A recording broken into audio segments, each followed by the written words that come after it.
All right. Well, good morning, and thank you everyone for joining NCDEQ for our Volkswagen Settlement Level 2 State Agencies Program webinar.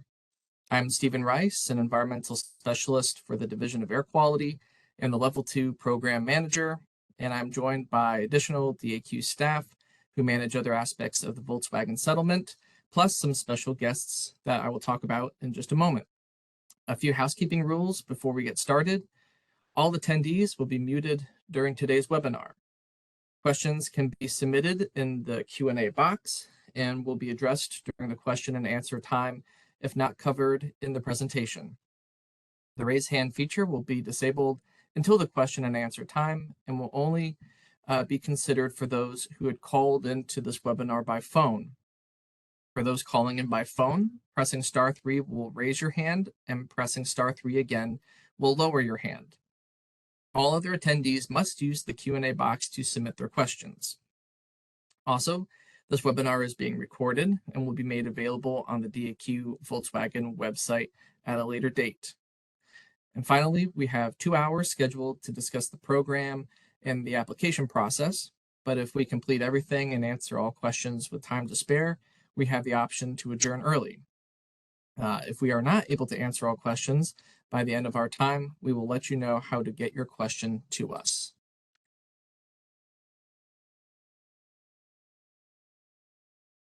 When today's presentation becomes available on the DAQ Level 2 webpage, please be aware that links found in the slides will only be active when used in presentation mode.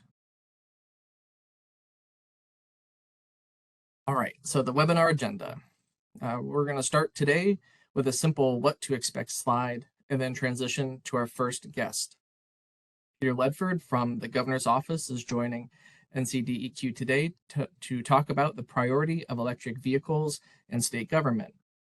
From there, I'll give an overview of the state agency's program, and then we'll have Heather Brutz and John Bonnets from the NC Clean Energy Technology Center discuss their CFAT grant program and the opportunity for state agencies to leverage funding from both programs. Following that, Robert Riddle and Haley Pfeiffer-Haynes from the Department of Administration will talk about their EV replacement software and how it applies to state-owned vehicles.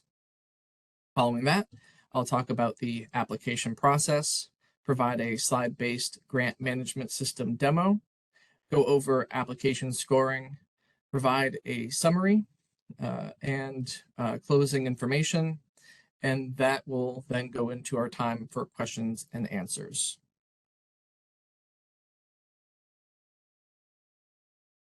So DAQ's portion of today's webinar will cover an overview of the Level 2 State Agencies program and its application process, information on when and how to submit your application, information on what happens to your application once it is submitted, information on where to find answers after today's webinar, and as I mentioned before, time for question and answers.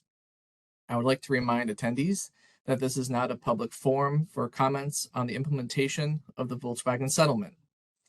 And now I think it's a good time for Peter to introduce himself and to talk about the governor's take on Volkswagen funding opportunities surrounding electric vehicles. Thank you, everybody, for joining us here today. My name is Peter Ledford, and I serve as Clean Energy Director for North Carolina Governor Roy Cooper. And I was pleased to have DEQ ask me to say a few words on this webinar. I really just wanted to stress the importance with everybody of leading by example.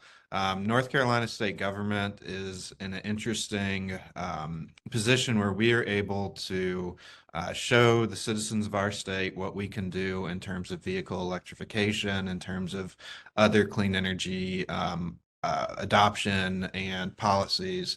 And so it's really exciting for DEQ to be able to offer this second round of grant funding for charging infrastructure for state agencies. I know that we've heard from a lot of state agencies that one of the biggest difficulties with fleet electrification is actually the charging infrastructure. It's one thing, to go out there and procure an electric vehicle, which you're certainly going to hear about later today, but sometimes it can be a challenge to get the charging infrastructure put in place. So this is a very exciting opportunity. I would really encourage everybody to listen closely today and to put in your applications for the Department of Environmental Quality. And if there's anything that the governor's office can do to support you while you are electrifying your fleet, please don't hesitate to reach out to us. So with that, I'll turn it back over to Stephen. All right. Thank you very much, Peter. Thank you for that message. So the RFP for the second round of Level 2 state agency program funding was released on June 1st. The Level 2 program overview found in the RFP states that NCDEQ is allocating the full 15% allowed in the Volkswagen State Trust Agreement for Zero Emission Vehicle, or ZEV, infrastructure projects outlined in the North Carolina Mitigation Plan. NCDEQ will give 70% of the Phase 2 ZEV infrastructure allocation to DC fast charging infrastructure projects, and then 30% to Level 2 charging infrastructure projects. This RFP has approximately $739,839 available for funding of new Level 2 charging stations for state agencies and state-managed attractions.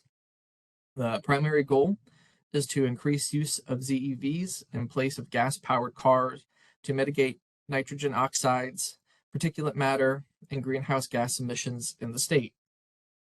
To achieve that goal, the program will emphasize adding new ZEV charging infrastructure in underserved areas, extend the existing light-duty ZEV infrastructure across the state, encourage intrastate and interstate ZEV vehicle usage at North Carolina's diverse geographic, historic, and tourist attraction, and highlight environmental benefits of ZEVs. The application for the state agency's program will be made available in the Grant Management System, also known as the GMS, on July 3rd, and applications for this program are due on September 1st.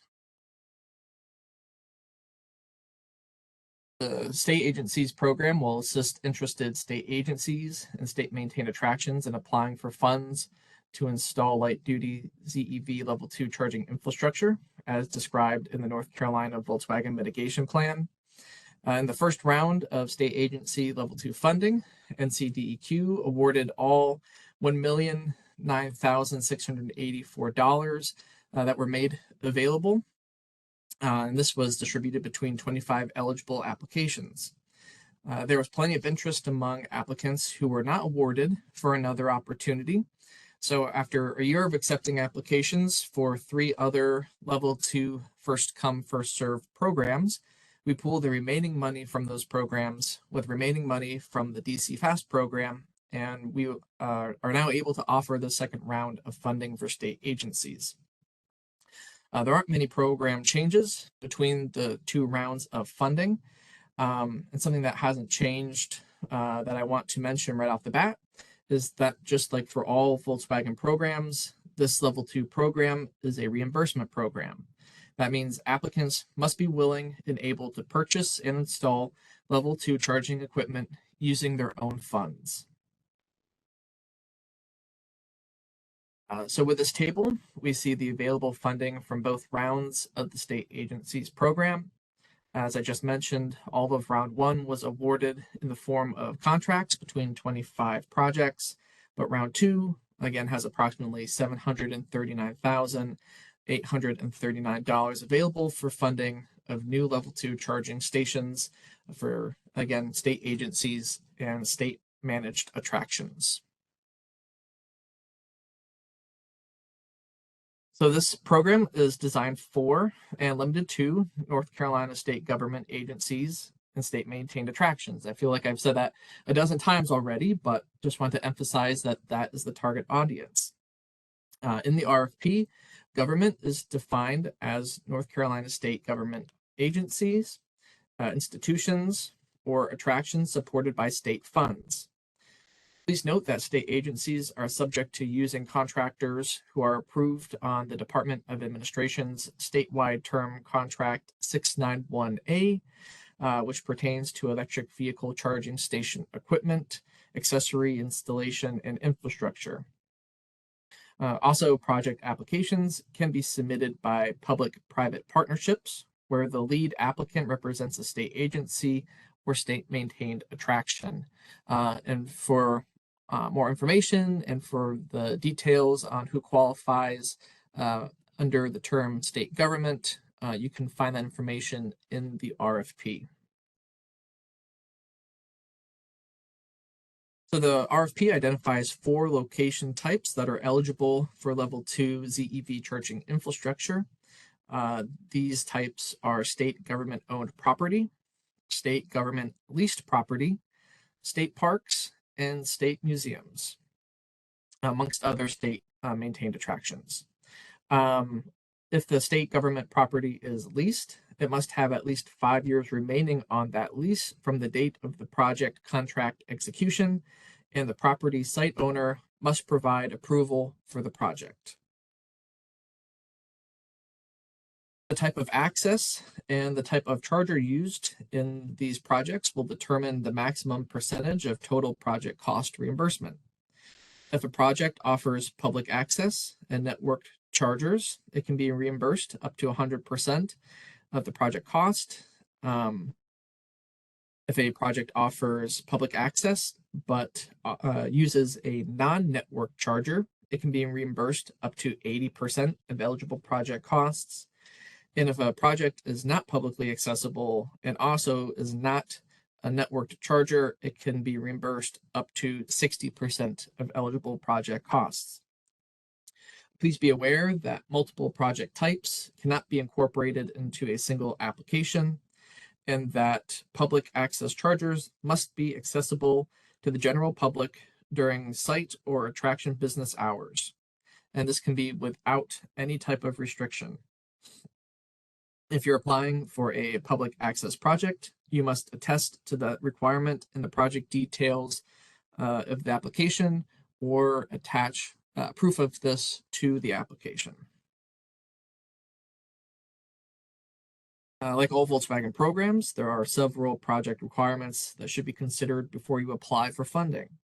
For example, each project that would qualify for an award must have a minimum of 2 ports. There can only be 1 application submitted per charging location at any given time, and chargers must be maintained and operated for a minimum of 5 years from the date of project completion. The full list of project requirements is found in the RFP.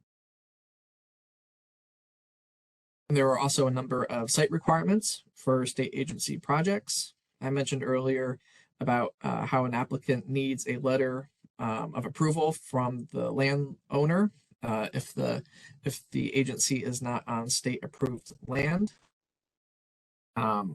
Here we can see that we still require 1 designated and clearly marked EV parking space per port. That's something that is identified in the application. And again, the full list of site requirements is outlined in the RFP. Applicants who are required to provide handicapped accessible parking spaces within their parking area by the Fair Housing Act or Americans with Disabilities Act architectural design standards must meet those requirements for EV charging spaces as provided in the RFP. In general, we ask applicants to consider accessibility, ease of use, safety, adequate space for exiting and for exiting and for entering the vehicle, unobstructed access to the charger, free movement around the charger and connection point on the vehicle, as well as clear paths in close proximity to any building entrances. The Volkswagen State Mitigation Trust Agreement states that trust funds may be used on costs necessary for and directly connected to the acquisition, installation, operation, and maintenance of new light-duty ZEV supply equipment. The following items that you see on the slide are all considered eligible expenditures And this list, plus a list of ineligible expenditures, are both found in the state agency's RFP. So now it's a good time for a little change of pace before I go into information on how to submit an application.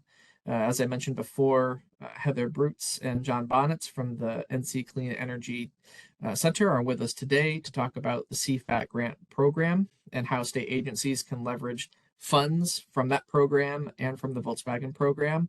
At this time, I'll turn the floor over to Heather or to John.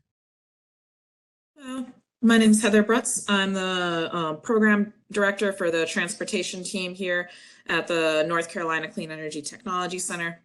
And so we have funding available through CMAQ, the Congestion Mitigation Air Quality Funds that are given to us through NCDOT from federal highways.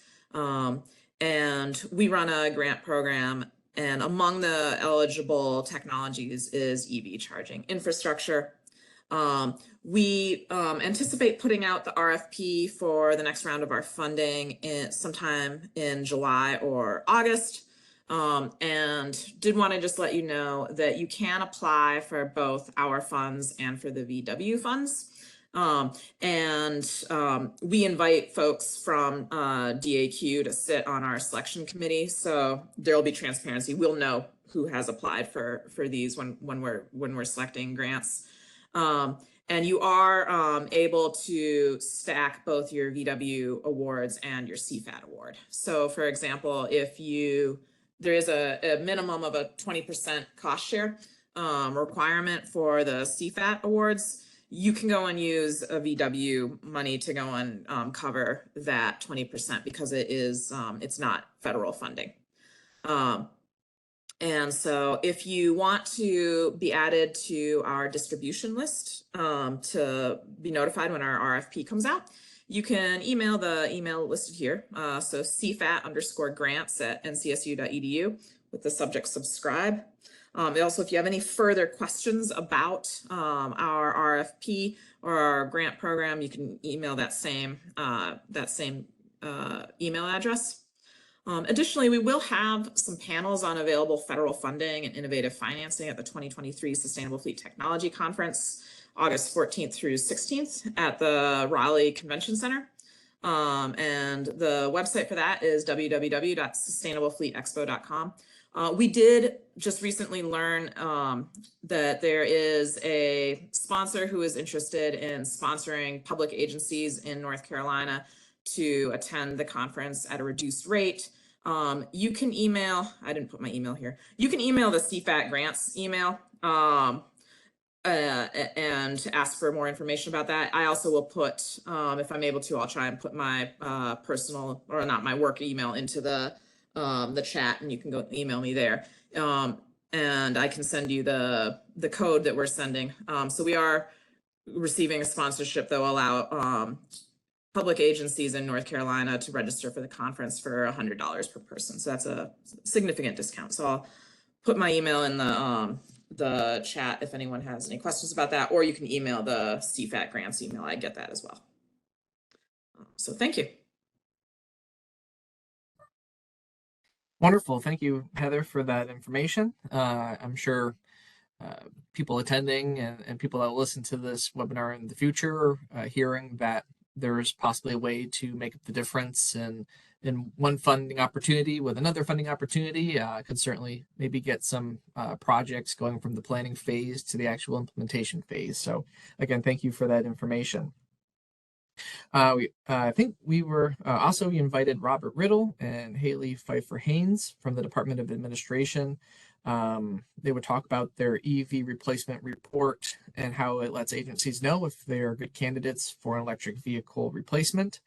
When I started the webinar, I didn't see either of them. Do we know if Robert or Haley is with us right now? Hi. Yeah, Haley's here, and I think Robert is here as well. Correct. Wonderful, wonderful. So the floor is yours. The floor is yours. Okay. Thank you. So I'm Haley Pfeiffer Haynes. I'm Deputy Secretary at the Department of Administration. And two of the areas that fall under me are procurement and contracting. And that's where we have the state term contract for both EV charging stations and for motor vehicles. And of course, motor fleet also falls under my area of oversight.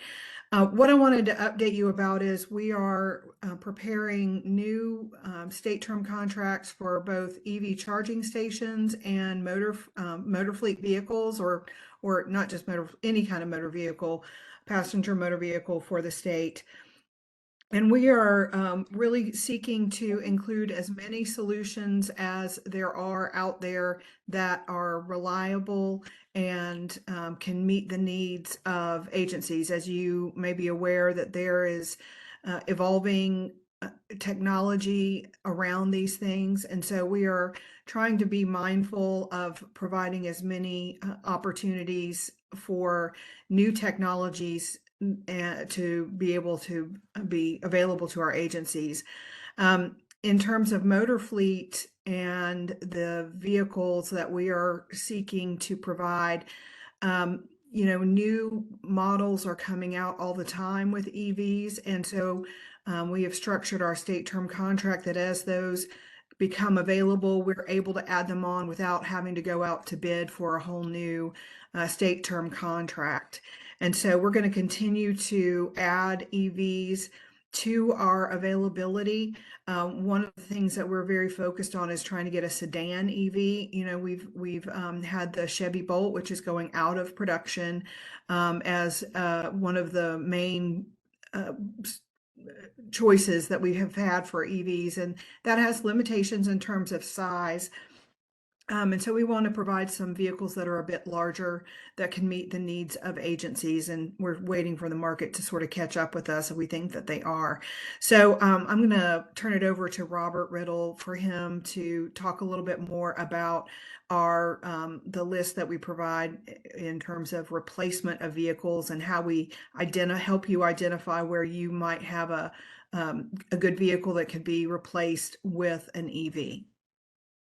Thank you, Haley. Thank you, Stephen, for having us. I've looked at the participant list. There's some people on this call that know this information because they're whom we call at Motor Fleet our agency fleet coordinator. So each spring, our agency fleet coordinators receive from us a list of vehicles that we propose to replace in the next fiscal year. So back in May, very beginning of May, end of April, we sent a list out to our fleet coordinators at each agency and said, hey, here's all the vehicles we plan to replace in fiscal year 23-24.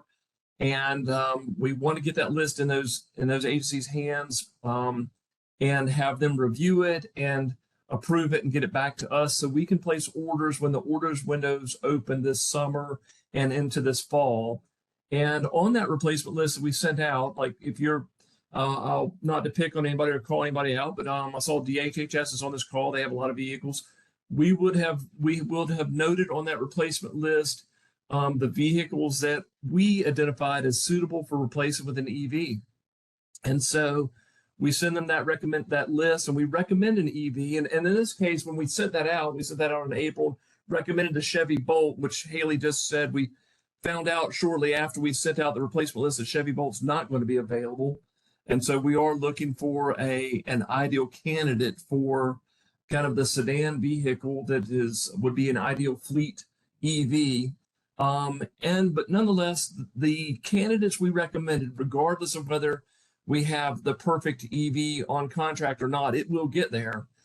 The vehicles we identified on the replacement list through telematics studies show that those vehicles they drive the types of routes that are hub and spoke routes, that their daily driving can be completed on one charge. They park in the same location overnight.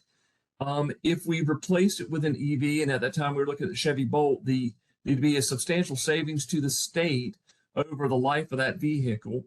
And so we were recommending that those vehicles that were on that replacement list, that our agencies consider an EV as the replacement vehicle. because it will be a successful adoption. That vehicle can be fully utilized. It won't have any problems with midday charging. And again, it goes back to the infrastructure discussion, Brian, why you've, or Stephen, while all this has been set up, is that if we have infrastructure in place, these vehicles can jump right into the fleet and get put right to use, and without any issue or hassle. I hope I described that well enough. And if you're a fleet coordinator, you've probably seen these replacement lists. If you're not a fleet coordinator, you can ask your fleet coordinator, hey, can I get a copy of the replacement list? And if you didn't see it and you're on this call and you want to email me, I'll be happy to provide information to any agency participant on this call who would like to see, hey, what are the vehicles at our agency that are motor fleet vehicles that are ideal candidates for being replaced with an EV, and we can have that discussion.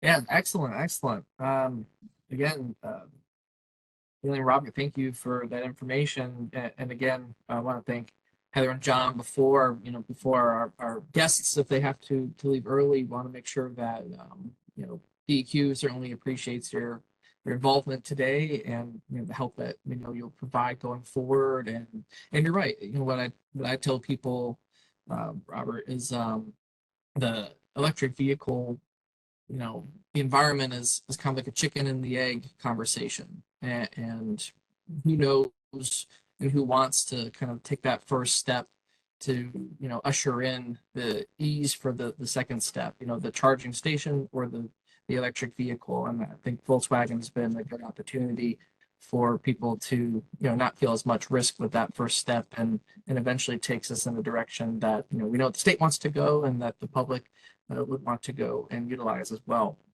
So again, thank you to all of our guests today for the information, and again, I know the attendees and us here at Air Quality will be in communication with you about these aspects of the program.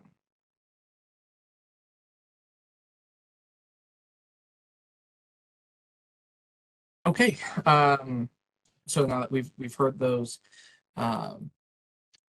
our guest speakers, we'll transition back into the process of applying within the Volkswagen program. Anyone that applied for the first round of funding, we'll see that we're using the same process, but we want to cover the process from beginning to end today, starting with the fact that NCDEQ still will only accept applications submitted through the Grant Management System, acronym being GMS. Prior to using the GMS, applicants must obtain an NCID and then complete and submit the online Enterprise Business Services external request application. When you complete the request application, you should also complete and email a State of North Carolina substitute W-9 form to the email address daq.nc_VW-grants at ncdnr.gov. And I know we just had our emails updated, but this will still forward to the current mail list folder. We won't miss anything that you try to send us to this email address. To help make sure that all application requirements are being met as you go through the application process, we've created a checklist which covers the general requirements plus requirements specifically for this Level 2 program. The link to the checklist is found in the slide as well as on the DAQ Volkswagen website. All documentation must be attached to the application in the GMS for it to be considered complete and eligible for review. So to request access to the DAQ grant management system, you will first need your NCID. In this slide, there are links for NCID registration, as well as the how to create an NCID guide. And I will walk through the steps of creating an NCID right now. I guess first, some important information regarding NCID. If you already have an individual or government NCID, there is no need to create a new NCID for the Volkswagen application. If you are a current user of the NCDOT grant system, you do not need a new NCID and can use your current EBS username on the GMS Access Authorization form. Also, once you have completed an NCID request, you will receive a new NCID user registration email from ncid.notifications@nc.gov. You must click the link in that email and follow the instructions to complete the registration of your NCID before submitting the GMS Access authorization. Before you complete the external request application. So to begin the process of creating an NCID, you will need to go to ncid.nc.gov and click the register link, which is highlighted on this slide. Most state government employees will already have an NCID that they can use, but eligible applicants for this program does include institutions, public universities, community colleges, and other entities which may not have standard practice of issuing NCIDs. Also, third parties that want access to the grant management system will need an NCID for themselves, and we will talk about them more in just a little bit. After clicking the register link, you'll be taken to the new user registration page where you'll click the individual NCID option, which is also highlighted on this slide. Now you'll enter in the information into the text fields. There are requirements on what your NCID username can be, which are found on the Level 2 State Agency Program webpage. When the required information is all entered, click the Continue button. Now the system needs to verify the information that you just entered. The code was sent to the email address you provided, which you'll need to enter here. This is an example of what that verification email looks like. You can see that it contains the 6-digit code, which needs to be entered in the field from the previous slide. So after entering the code and clicking check code, you'll receive a confirmation that your information has been verified. Click continue to see the remaining setup steps. At this stage, you will need to create security questions and answers to activate your NCID account. Click the continue button to complete this step. There are 5 security questions that you'll need to configure for your personal account. Once the questions are selected and the answers are provided, click Save Answers. And this completes the NCID creation process. If you experience any issues with your NCID or the password for your NCID, you'll need to go to the ncid.nc.gov webpage to retrieve your username, to retrieve your password, or to unlock your account. There is a help link on that page for other NCID problems or questions. And it should be noted for anyone not familiar with NCID that your password expires every 90 days. But your password is close to expiring, you should receive an email automated from the system alerting you that you need to update your password. So now that you have an NCID, you need to be approved to access the GMS. Approved means you received a welcome to the DAQ Enterprise Business System portal email, and you can do that by completing the following steps. You need to complete the Enterprise Business Service External Request Application and email the State of North Carolina Substitute W-9 form for the agency, community college, etc. that you're applying for. Again, to the daq.nc_VW grants email address. An organization can have up to 3 authorized users in the grant management system at any given time. And once the authorization is processed, we will receive an email from NCDOT ITSAP Support Services.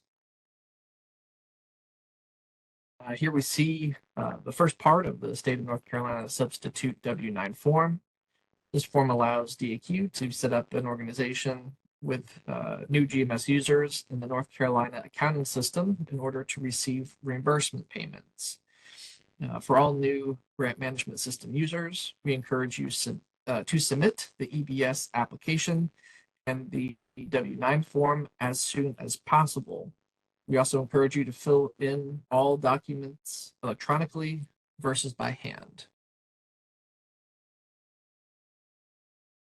Hey, information on the third-party access authorization forms. So, as I mentioned before, in cases where an applicant has a third party submitting an application on their behalf, the following procedures must be followed. The applicant must provide in writing that they are authorizing this third party to submit applications and other information on their behalf.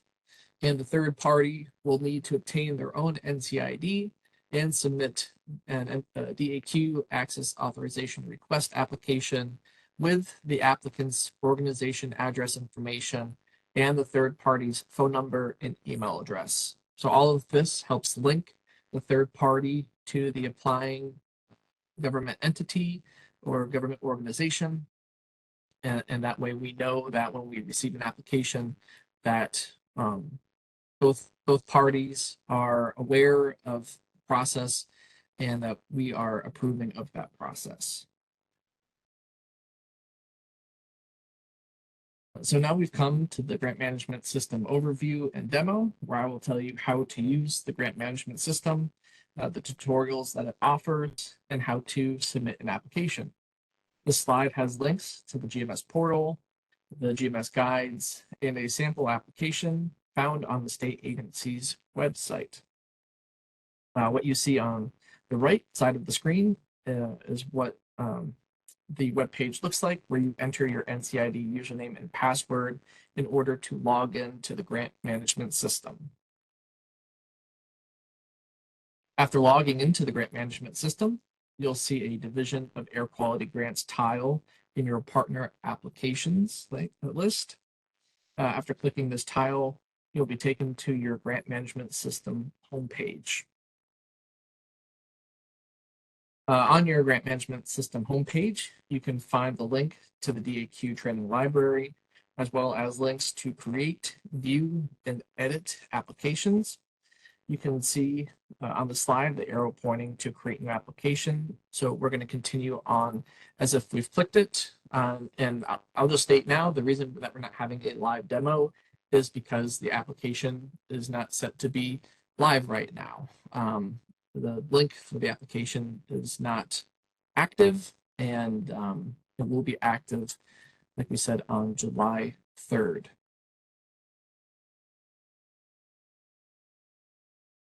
So after clicking that create new application link, you will be prompted to search through the available applications. Clicking the search button here will list the links for all open applications, where you can then click the link, which will be called NCDEQ DAQ0016, or you can enter that string into the program ID field, click search, and then click the link. Or again, if you don't want to enter anything into that program ID box, just clicking the search button will reference all open applications. So here is where the Phase 2 Level 2 State Agencies Program application will be listed once it goes live in July. But for now, you can see the application links for other Volkswagen programs and how they would appear in that results list. The first page of the application is where you'll enter your project information. You're going to hand type the information into the open text fields and select appropriate drop-down menu items. Click the check button at the bottom of that screen to see if there's required information missing or entered incorrectly. And you'll click that before you move on to the next page of the application. If there are no errors, you can click next to move on to that next page, or you can click save and close if you're done for the time being. Clicking save and close will generate an application ID number, and you will need to save that number for your records. We'll see what the web page looks like in a few slides when you get that that save confirmation page. So the next page of the application is where you'll enter the contact information for the project's authorized representative, the project manager, and the financial contact. These roles can be occupied by different people or by the same person, depending on how your state agency wants to operate. Also, not everyone entered in the fields here is required to have GMS access, but at the very least, we would strongly encourage the authorized representative to be in the grant management system, since they're the person that will be certifying the application when it's submitted. And the nature of the authorized representative is someone from the state agency that's been designated eligible to sign documentation. So in the spirit of being as involved as possible with the application, we would again highly encourage whoever is to be the authorized representative to have grant management system access. So in the charger details tab, you're going to enter the information for any and all chargers planned on being installed at the project location. The full list of requirements for a qualifying level 2 project are found in the RFP, but for this tab, please remember that a project requires a minimum of 2 ports and at least 1 designated and clearly marked EV parking space per port. Also, each charger must provide at least 6.6 kilowatts of charging power and have a minimum of a 5-year warranty for equipment and service. In the active application, you'll see an Add Charger button in the number field. Clicking that button, or click that button to begin filling in the charger information. And if you have multiple chargers for your project, you can click the Add Charger button as many times as necessary. Since the state agency's program awardees will have contracts and not just agreements with like our first come first serve programs, we will require a more detailed breakdown of the project funding to be entered into the application. The fields to enter are charging equipment cost, engineering and design costs, warranty or maintenance costs, other EVSC components, capital costs, electrical service upgrade, project management, and general other costs. You'll enter the project total, requested funds, matching funds, and any other funding for each category. And we're going to want to see the dollar amounts entered in the application match what is on the required invoice attachments. So please make sure that these numbers are as accurate as possible. The project details page of the application that you see here is where you'll enter answers to 4 questions relating to your project. Each of these questions will be factored into the overall project scoring. Not only will the queue be asking for general description of your project, but we will also ask you to elaborate on the project's likelihood of use, the level of project readiness at the time of the application, and the long-term sustainability of the project. You will see these topics and finer aspects of what we're looking for in the scoring slides. And finally, we've arrived at the certification page of the application. Here is where the authorized representative will certify that all proposed activities will be carried out, such that all money received will be utilized solely for the purposes in which it's intended relating to the Volkswagen program, that record documenting and the planning process and implementation will be maintained and submitted when requested, that DEQ is granted access to inspect the project site and or records relating to the project. The 2 main options on this page, again, are to save and close the application or to submit the application. So if you feel like your application is complete and there are no more edits that you need to make, click Submit. Otherwise, you can click Save and Close to come back to the application and submit it later. Let's go the route that we've clicked save and close just to see what would happen. And here on the slide, you'll see the confirmation that your application has been saved and the application ID number it was assigned for the GMS. You also see a reminder that your application is not complete until all required documents have been submitted, and that there is a link to the required attachments checklist for you to reference. This is one opportunity where you can upload required documents to the grant management system. The other would be on your grants homepage, where you can select view applications, search for your saved application. At that point, you would be able to enter the application ID from this page, hit search, and reference the application in the grant management system. If you click on that application, you'll be able to view your saved information, as well as navigate to the attachment section, where you'll then be able to add or remove attachments.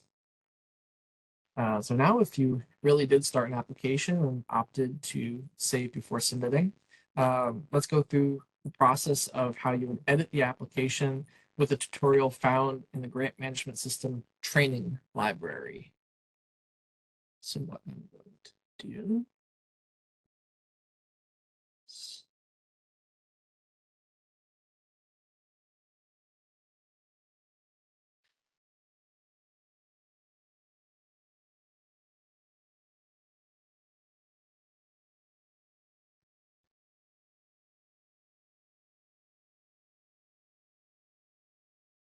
I'm just pulling up the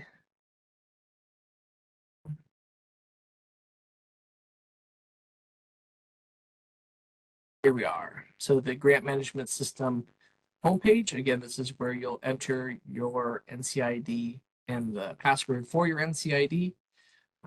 So I'll go ahead and now.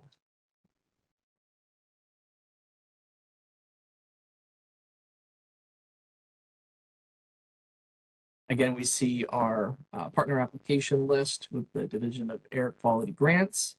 You can click on this. It'll, at least on my end, will automatically open a new browsing window, or you can just select to open it in a new tab. So again, this is what, or this would be similar to what your grant management system homepage looks like. It can be configured and made different for every user. But what we're looking for particularly right now is the DAQ training library. So I'm going to click that link. It's going to open the library in a new tab. As an internal user, I have a variety of modules that I can go through, which would not be made available to you. You would have an external user list, but both of these lists share the edit application tutorial. So I will go ahead and click that where we can begin. So again, if you've opted to save and close the application, the next time you go back in to make progress, you're not going to start a new application from scratch. You're going to go and use the edit application function.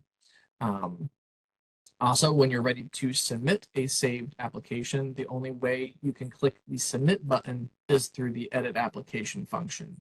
So this is something that the vast majority of applicants are going to need to be familiar with. So we're going to go through the tutorial together right now. But again, in your training library, there is the step-by-step process available to you for review. So we're going to click this button to watch the process. So it says the simulation will guide you through the steps of editing a previously saved application. You can see you're going to the edit application form link. You're going to click that link. You'll enter the application ID, or again, you can click search to reference all of the applications that you have saved. But by searching for the ID specifically, we see it pull up here, and you can click the link. And now you're viewing your previously saved application. All the information that was entered before you saved should still be present. And now you can edit that information or add additional information. So again, you're going to make any necessary changes to your application. And when you're done, If you're still not ready to submit, you can click Save and Close. You'll get this congratulations. You can now edit your previously saved application using this process. Again, you see in the background that application screen with your ID. Again, you see the ability for you to browse for local files to attach to your application. And if we were to go back a step, and instead of clicking Save and Close, like the tutorial is, if you were to navigate all the way to that final tab, that certification page, the Submit button should be made clickable under the Edit Application feature. And when you're completely done, ready to submit, you would click that Submit button at that time.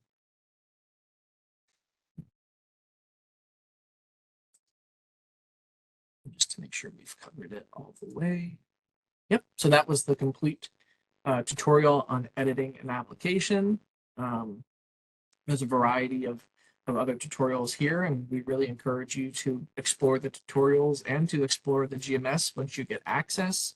If you were to begin the process of getting access today and be granted access before the application is live, you still have time then to get familiar and comfortable with how the grant management system operates. So we really, again, encourage you to play around with it even before the application is available.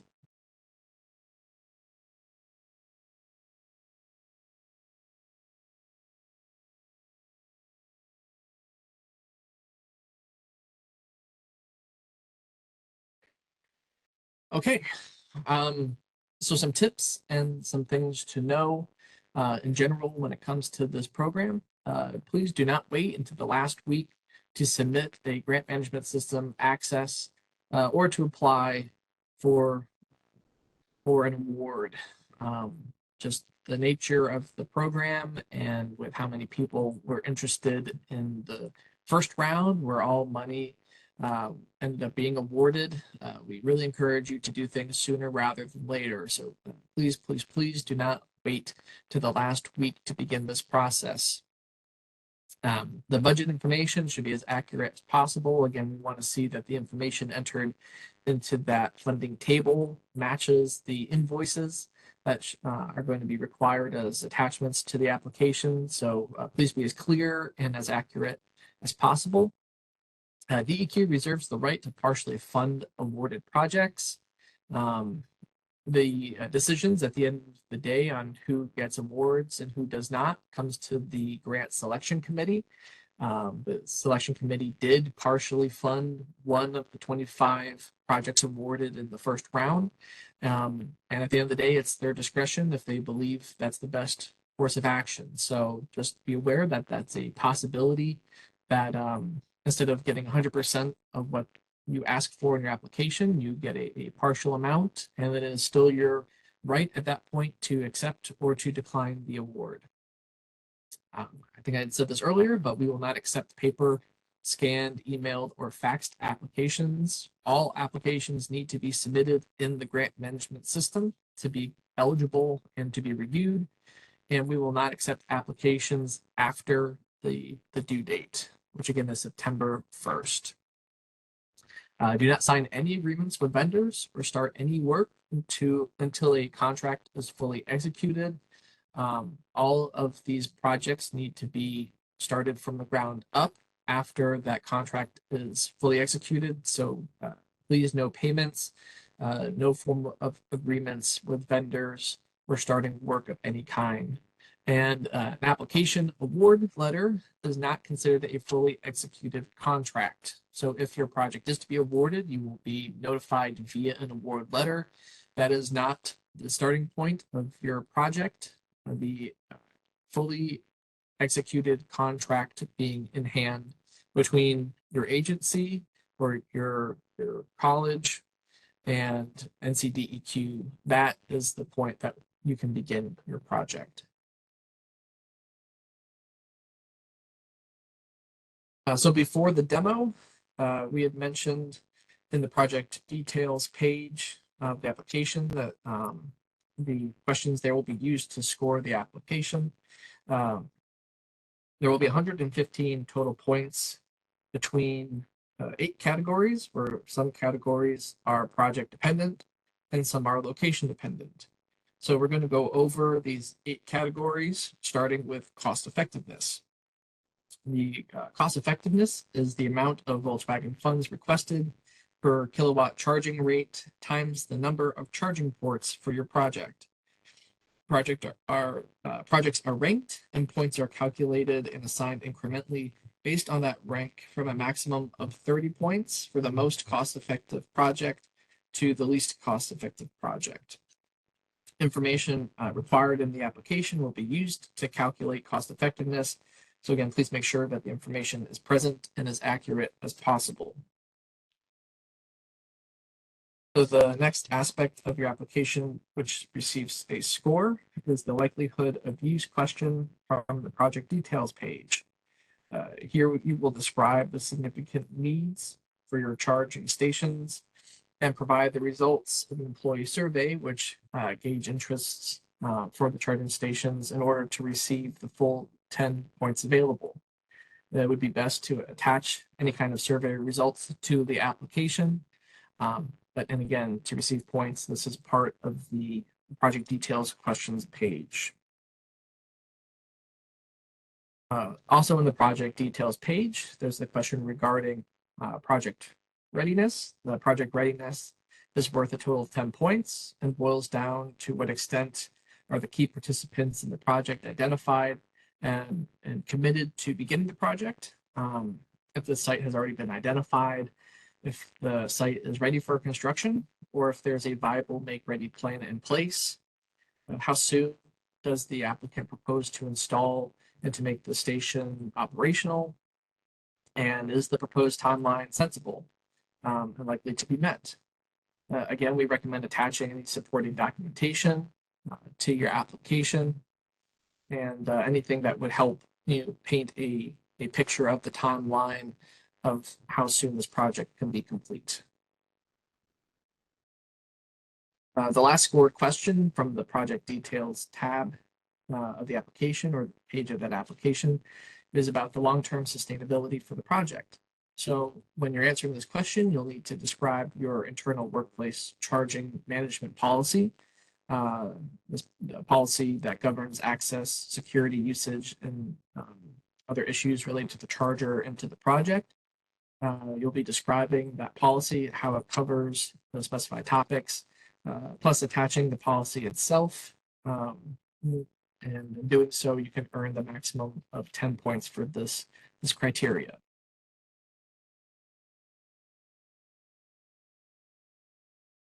Just like other Volkswagen programs, the state agency's program is including environmental justice as a project scoring criteria. The EPA defines environmental justice as the fair treatment and meaningful involvement of all people, regardless of race, color, national origin, or income, with respect to development, implementation, and enforcement of environmental laws, regulations, and policies. An analysis was done using the 2019 American Community Survey 5-year estimates to determine environmental justice scores for the counties in North Carolina. Background on the analysis and the county scores are found in Appendix B of the RFP, and the maximum score available for this criteria is 15 points. For this level 2 charging program, we'll also be using county NOx and Volkswagen concentration to contribute a maximum of 15 points for your project. This criteria accounts for a county's number of registered subject Volkswagen vehicles, as well as mobile NOx emissions. Second to last opportunity for scoring considers if the project is in a historically under-resourced county. These are counties that have an underserved population greater than 15% and are designated as Tier 1 by the North Carolina Department of Commerce, as shown in Appendix C of the RFP. Projects that are done in these counties are eligible for the 10 points reserved for this criteria. And finally, agencies that indicate in their application via the project details page or through attached documentation that they are replacing an internal combustion engine state-owned vehicle from DOA's recommendation list with an electric vehicle, they can receive an additional 15 points toward their project score. So the information that Robert and Haley provided earlier and how that pertains to your organization and the vehicles in your fleet, if you can provide the evidence that you're pursuing that with DOA, you can have these the maximum of 15 awarded to your project score.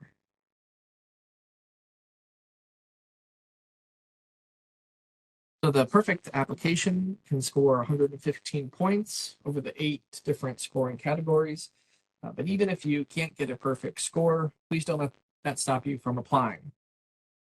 There's a lot of money available on the second round of funding, and I can say with certainty that not every project funded will have a perfect score. We did not see that in the first round.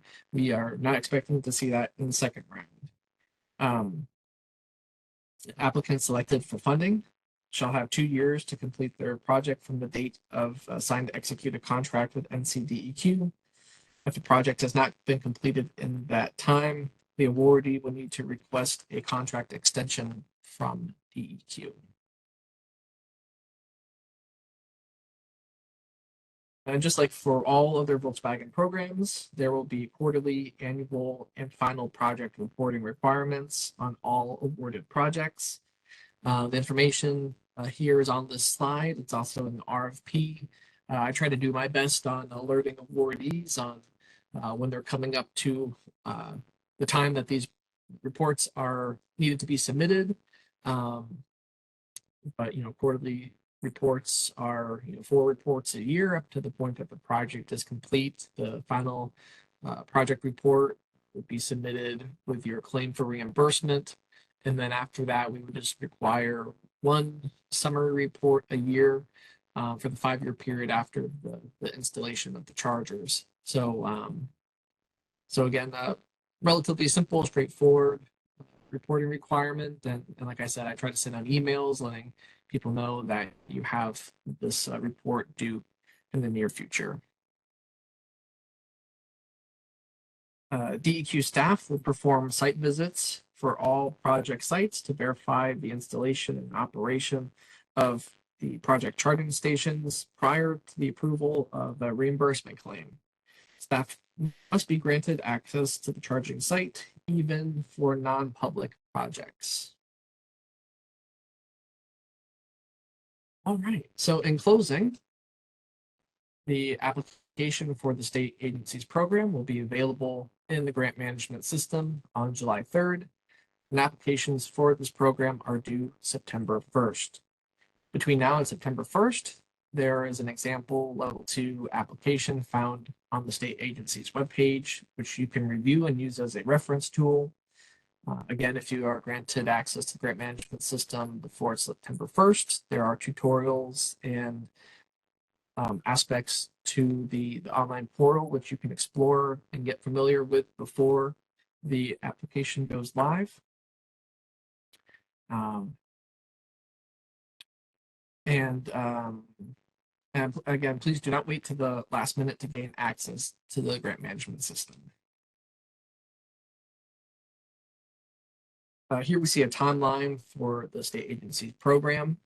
Please note after September 1st that DAQ will review the applications through the month of October, make award selections by the end of that month, and announce the awards between October and November. If there are any changes to the schedule, we will provide updates on the state agency's website. And as I've mentioned the website many times today, here is a direct link. The website has the RFP and provides access to all the information that we've covered today. If you have any questions, please search the website. You will probably find it. But for any reason, if you're not able to have your question answered, you can always send an email to the daq.nc_VW grants email account. And we encourage you to subscribe to our email list. If you're not currently on our mailing list and would like to receive email updates about the Volkswagen program, please send an email with the word subscribe in the subject line to that NCVW grants email address. There are several resources and partners that worked with both DEQ and applicants in both phases of the Volkswagen program that we would encourage you to utilize. Contact information for this list is available on our state agency's webpage, and they're able to answer questions that maybe as the grant administrators were not able to answer. So these are all great resources. You heard from some of them today, earlier today, and definitely encourage you to take advantage of them.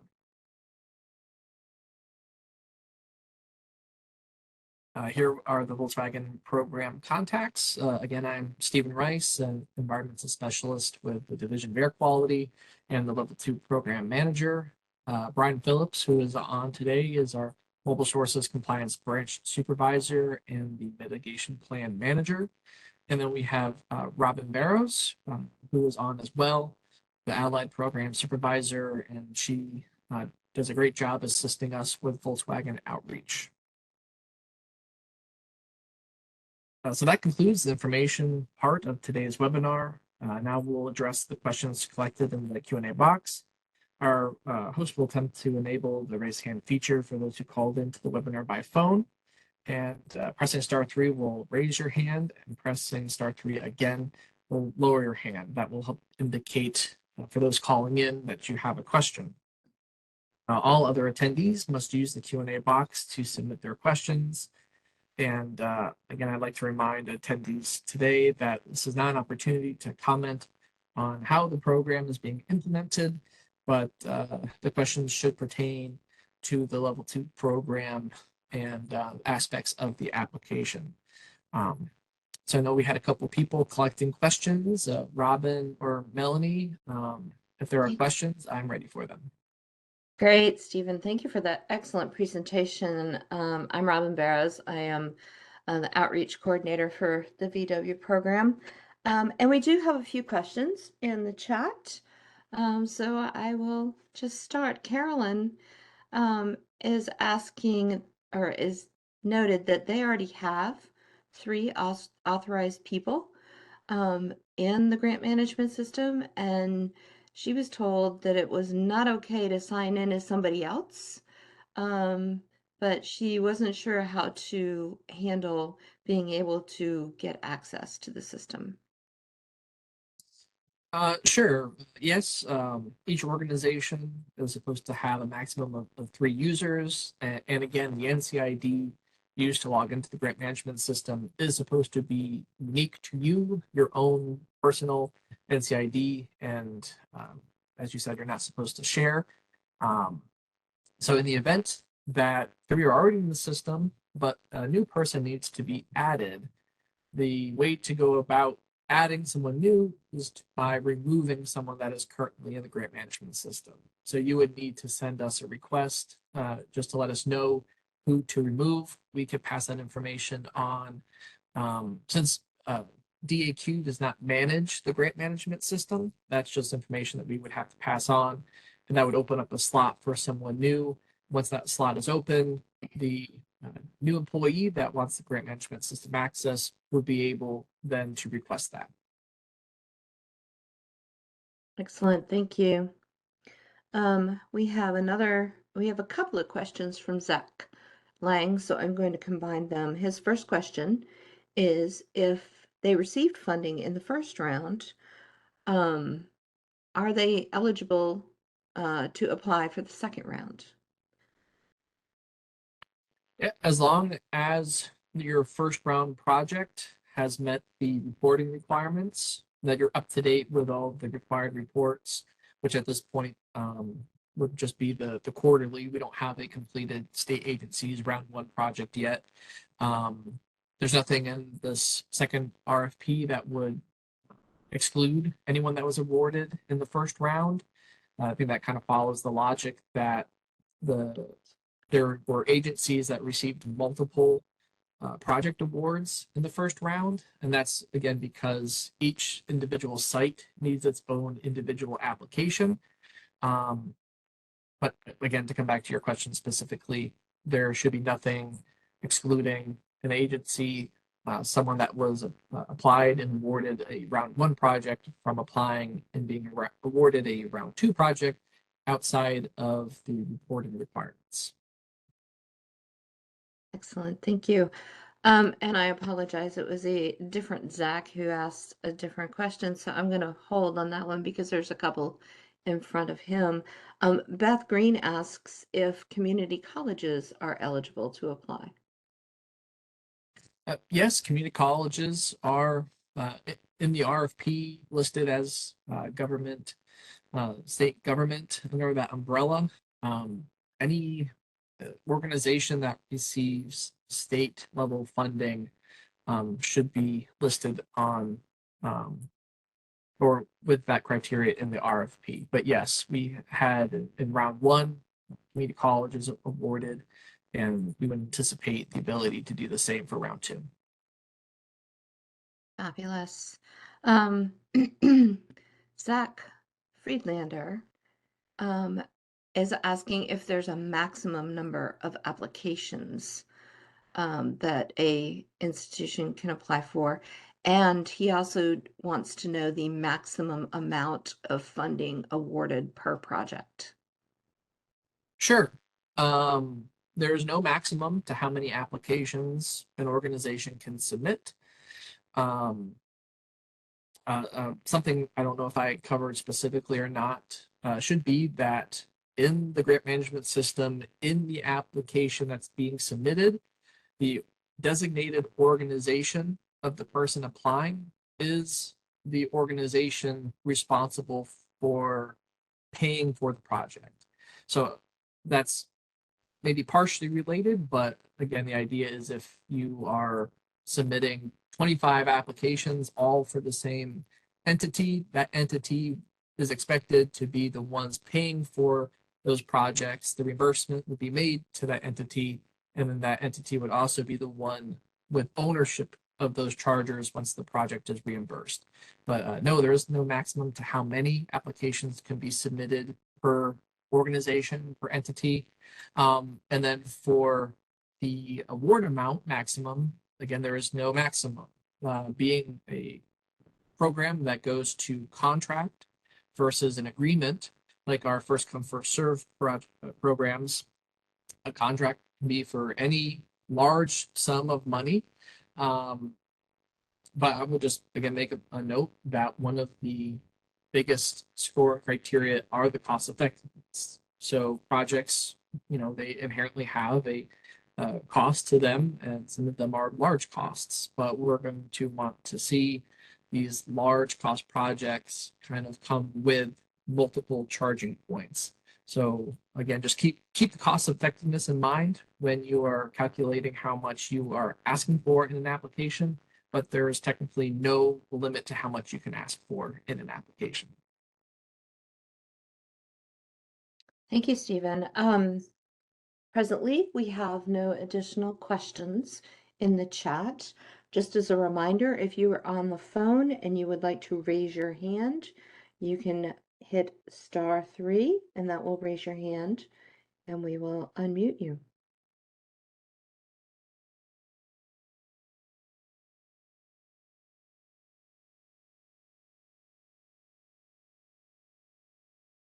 Well, in the time that people are thinking of additional questions, letting some of the information kind of fully processed. And again, it was a lot to take in all in one shot. The recording and the slides are going to be made available, so you certainly don't have to remember everything from today. This is your one opportunity, you will have the ability to reference all of the materials from today. And then, of course, I'm available to answer questions at any point as well. But as people are thinking of questions, again, just really want to thank our guests today. Again, Heather and John from the Clean Energy Technology Center, Robert and Haley from the Department of Administration and Peter from the governor's office all gave great information. All are kind of providing context and providing help and assistance to this project. You know, we're all kind of on the same page and have the same goal, and really appreciate their involvement today and their involvement going forward.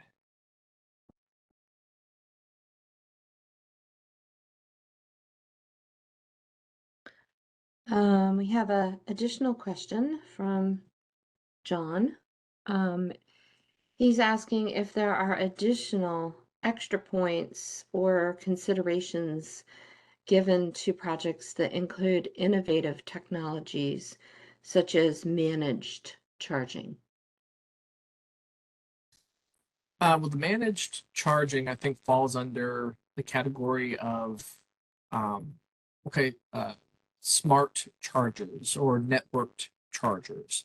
And while they don't get an inherent bonus for being part of a project and scoring, they do ultimately receive more scoring. Again, a state agency application that has chargers that are being made publicly accessible, and these chargers are networked chargers, they can receive a maximum of 100% of their project costs.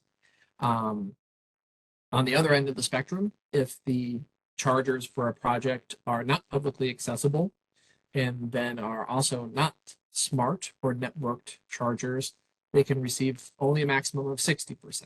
So I wouldn't say that they get a scoring consideration, but they do get a level of funding consideration. And again, as people are thinking of questions, say in phase or in round one, the vast majority of chargers were both publicly accessible and networked. That's kind of the networked aspect is kind of industry standard at this point.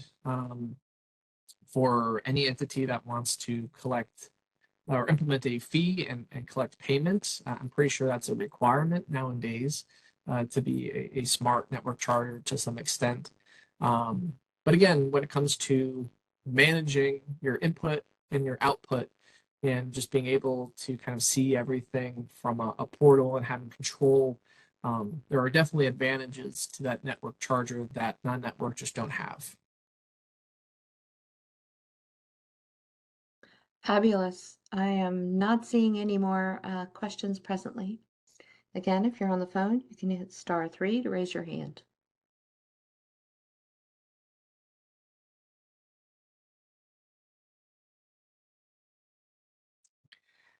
Well, part of the reason for that, Robin, is we are coming close to lunchtime. You know, we did We get just had one. over an hour. We just had one pop up. Carolyn is Oh, asking sure, let's go. a follow-up question. Are the priority corridors on this RFP, and does distance from other chargers matter? Does population visiting the facility each day matter?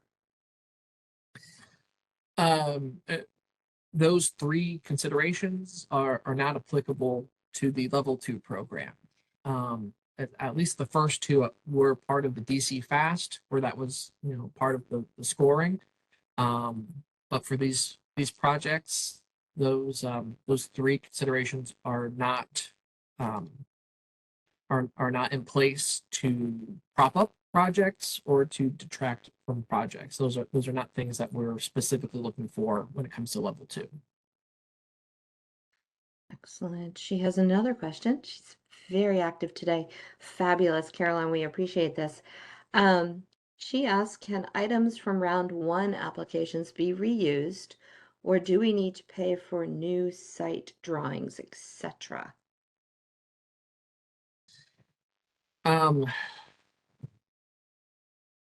So if a project was not awarded for the first round, but as you're saying, you know, the groundwork has been laid, and you are interested in continuing or trying again with that same project, the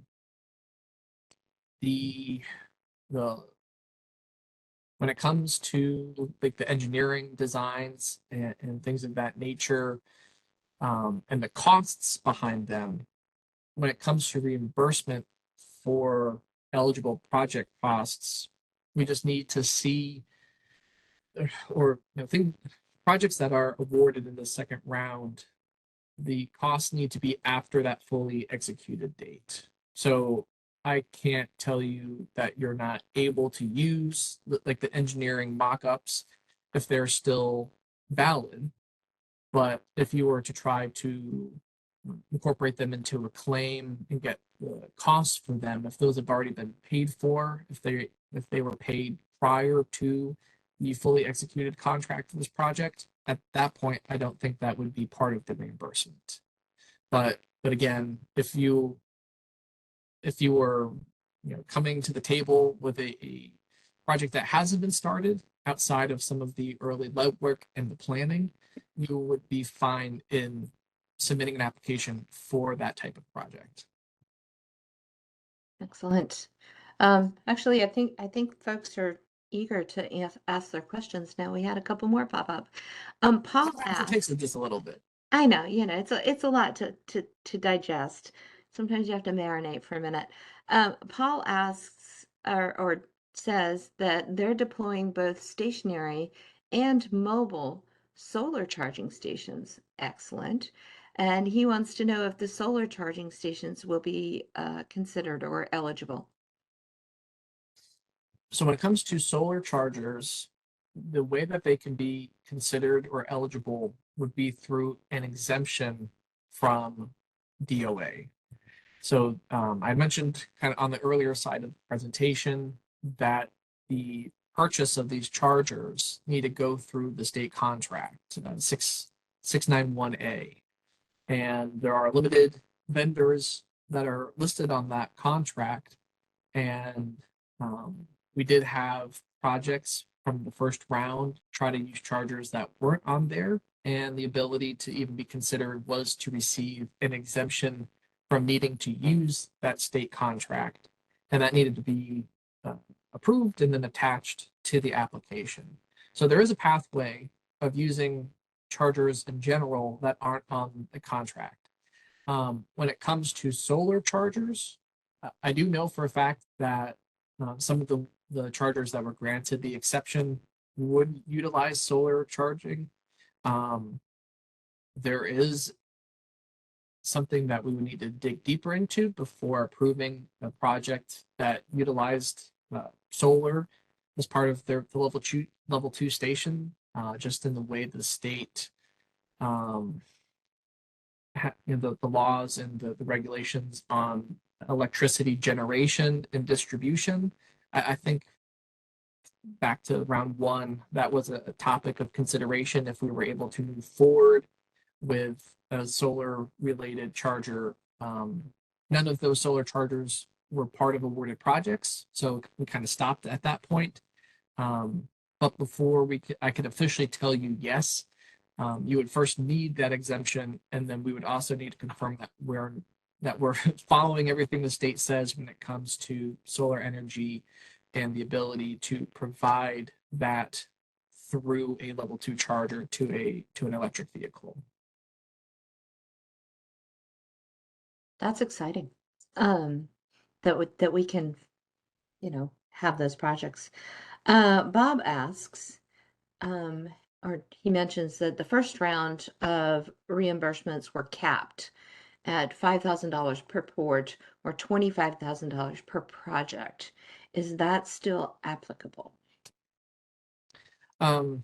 So, and for everyone on the call, Bob over at the zoo had a great project in the early days of the Volkswagen program. And this question, the root of this question comes from the first phase of Volkswagen funding did include state agencies, but did not separate state agencies to awards on contract. They would still receive awards in the form of an agreement. So that project, Bob, it did have the cap, the 5,000 per port, the 25,000 overall, but since we're not using agreements with state governments in phase 2 of Volkswagen and again in this round 2 of the funding opportunity, that cap, that maximum no longer applies. Excellent. And for anyone, oh, I'm sorry, Robin, go ahead. No, continue, please. Well, and I would say the decision to go to contracts for state governments and state agencies was because projects are expensive, and in general, it was hard for some of the state organizations to make projects happen based on that cap. But the biggest factor was the time.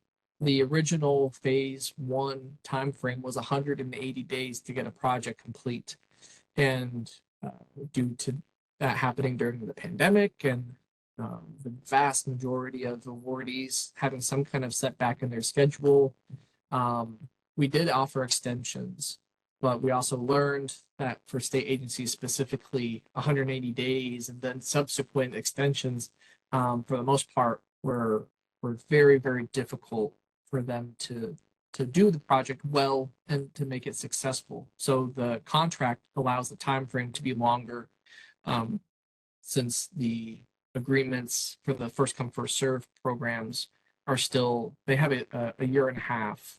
But I know the RFP says 2 years. I know we talked about maybe even 3 at one point. But the state agencies do have the option for contract extensions. So the additional time is a benefit that state agencies get that the first come first serve applying entities do not. Thank you for that clarification. Carolyn has a follow-up to her question about site drawings.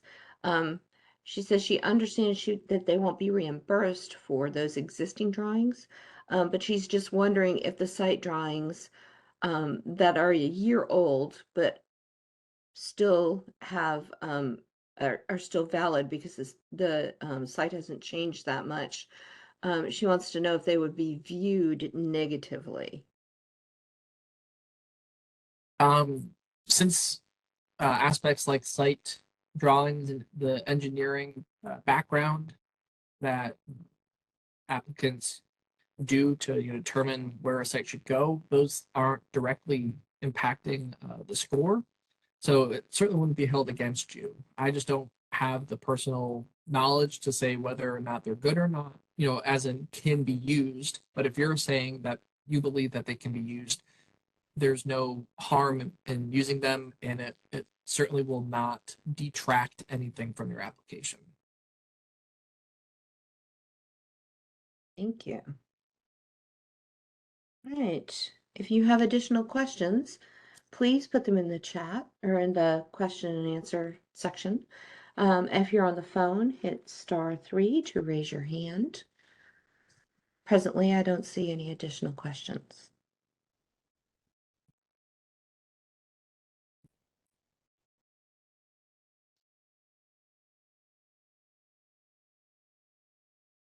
Great. I'm just thinking if there's any other kind of topic from the first round that would be good to know.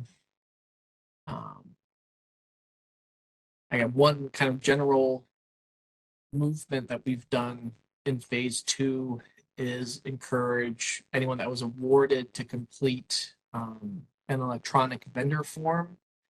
That's a form that you would send to the Office of the State Controller, and it just helps ensures that when it's time for reimbursement, that is done electronically, as the form says, versus in the form of a paper check. It's just more secure, it's more efficient. For the most part, state agencies, the information is already in the various accounting systems and the budgeting systems. But again, it's just something that wouldn't really need to be considered until you had a fully executed contract in hand. But what we would definitely encourage anyone that's awarded to do is to complete and submit one of those electronic vendor forms to OSC. Great, thanks for that additional. We'll cross that bridge when we get to it. Thanks for the additional information. I still do not see any additional questions. It's up to you whether you want to end the webinar. Well, it's 11:30 right now. I think we've put in a good hour and a half of information and questions. And like I said, if the second we get off today's webinar, you think of something, you're more than welcome to contact me. Here's my information slide again. I guess technically a little bit outdated with the NC DNR. We recently, just like over the last month, had our extensions changed to deq.nc.gov. But anything sent to the NC DNR extension will be forwarded, so I will not miss anything sent to that email address. Like I said, whether it's right after we got off today or whether it's a week from now, whether it's the day just before the application window closes. If there's ever a question or something that I can help with, please let me know. And our email addresses will be updated when this presentation is posted on the website. Yes, yeah, for clarity, we can make that change, yes. Yes. Okay. Well, just in closing, I really appreciate everyone's attendance today. Hope you found the webinar worthwhile. Also, again, want to thank everyone on the Volkswagen team, and then additionally, Heather and John, and Robert and Haley and Peter for their involvement today. Again, thank you everyone that is on for your time, and I look forward to working with you soon. Have a great rest of the day. Thank you, everyone.